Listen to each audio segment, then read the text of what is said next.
Harley Davidson about to face a challenge from the most unlikeliest of places. Let's get into it. Hello, welcome to RevelatorAlf. I hope you're all well. If you like what I do here, don't forget to like and share the video, subscribe to the channel, and hit the notifications bell for all future videos. So, Harley Davidson, could they be facing a challenge from the most unlikeliest of places? Now, for many of you, you would think, well, there's no challenge to Harley Davidson in the kind of motorcycles that they produce, the cruisers, the big tourers.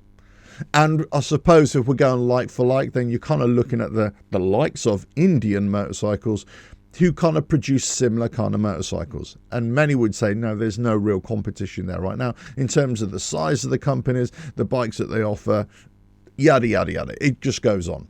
So we can see there is a bit of competition there, but it's not quite there yet in terms of to truly threaten Harley Davidson. So where else could the threat come from? Well, I've been saying for a long time, it's not necessarily about the style of motorcycle that could impact Harley Davidson, but it's the usefulness of another type of motorcycle that could really impact them. And I'm talking the likes of Triumph, BMW, and yes, Indian. I'm talking about manufacturers who could produce motorcycles for touring, for cruising, for nostalgia, for heritage.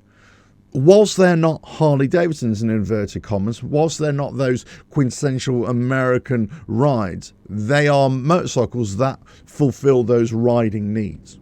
Now, then it just comes down to style. Do you like those motorcycles better than you like the Harley Davidsons? But I'm not even talking about those motorcycles. I'm talking about the likes of other brands out there that many people are kind of moving towards. The likes of Royal Enfield. Royal Enfield are huge in India, of course. And actually, as the Indian brand, they're getting quite big around the world as well. Now they're producing midweight cruisers with that 650cc engine. And people are starting to take note. People are looking at these motorcycles and they're thinking, yeah, okay, I like them. Now, Harley Davidson, for their part, they just seem to be shooting themselves in the foot time and time again, not only with the prices that they charge, not only with the models that they produce, but also the models that they let go in terms of the Sportsters, for example, are not really replacing them with a like-for-like. Then you're getting other manufacturers who are starting to produce Sportster-like motorcycles, and there's a couple of Chinese motorcycle brands that are going to try and start producing those as well. So Harley Davidson let go of models, other manufacturers take up the mantle.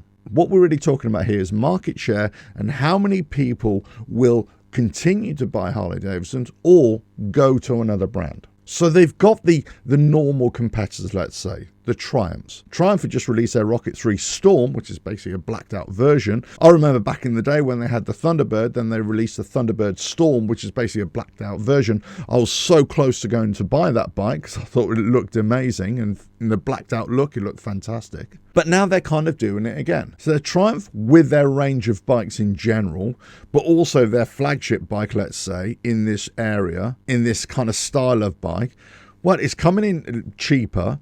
It's a lot more powerful, and it looks really good as well. Obviously, you've got BMW with the R18s and the R9Ts and the R1290s. You've got those, but you've got other brands collectively gnawing away at Harley Davidson's market share. So you kind of look at the likes of Royal Enfield and other manufacturers, but you think, well, actually, they're not producing the motorcycles that Harley Davidson make, but they're producing motorcycles that people may want to shift to.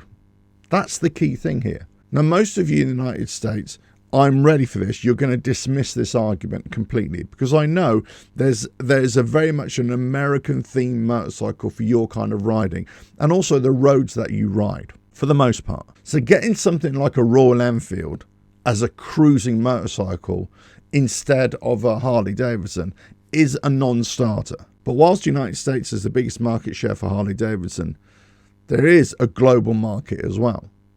When we're talking about prices and when we're talking about looks, the likes of Triumph, BMW, they've been gaining ground. Certainly the likes of Royal Enfield are producing more and more motorcycles that keep on creeping up on the engine sizes and the looks and the usability. And they keep chipping away at that Harley Davidson market. So you're going to find more people in the United States, for example, that will be riding BMWs, that will be riding Royal Enfields or Triumphs or any other brand that is not a Harley Davidson. And guess what? We've already seen it. It's been happening. This is why you're seeing the decline in sales of Harley Davidson. Yeah, one is because of the models that they're producing or the models that they've let go. But the other is based on price. Now, there is the other white elephant in the room, which is the electric spin-off from Harley Davidson, which is Livewire. They've now just released their second motorcycle off the S2 platform. First, they released the Del Mar. Now they've released this S2 Mulholland. It's essentially the same bike, just in a cruiser style. And you kind of look at it and you think, that's all wrong. You've got an electric cruising motorcycle that just doesn't have anything about being a cruiser. There's no sound to it, of course, because it's electric. The styling is not that great, and it just doesn't have that appeal. Now, you could talk about Livewire in terms of, they're losing money, losing millions and millions of dollars, and Harley Davidson and having to support them, and they've hardly sold any motorcycles. But if you're going to bring out a style of motorcycle that, one, doesn't really fit the electric market, and also is going to be priced not very well. I mean, over here, the Del Mar is in the region of about £16,000, which is a lot of money for one of these motorcycles, and they're hardly making any sales whatsoever. So if you're bringing out a cruiser that most people are not really going to want to buy, then guess what? You're not going to make any sales. If they sold more than 300 motorcycles, I'll be very surprised. This is the levels at which we're at. So you're talking about Harley Davidson as the umbrella company whose focus is all wrong. And you've got other motorcycle manufacturers who are doing things, well, all right. They're expanding, increasing their sales, and they're chipping away at the Harley Davidson marketplace. They are producing motorcycles that the people not only want to buy, but are affordable, and they look pretty good as well. The real threat to Harley Davidson, I would say, is Harley Davidson themselves.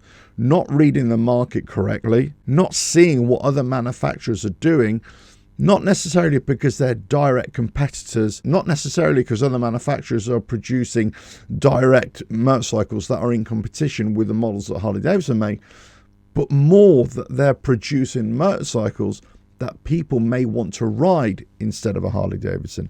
That's the issue here. Let us know your thoughts in the comments below. If you like what I do here, don't forget to like and share the video, subscribe to the channel, and hit the notifications bell for all future videos. But would you rather have a Harley Davidson, or would you rather have a BMW, a Triumph, an Indian, or something like a Royal Enfield that gives you a similar kind of riding vibe? Let us know your thoughts. Catch you again. Bye now.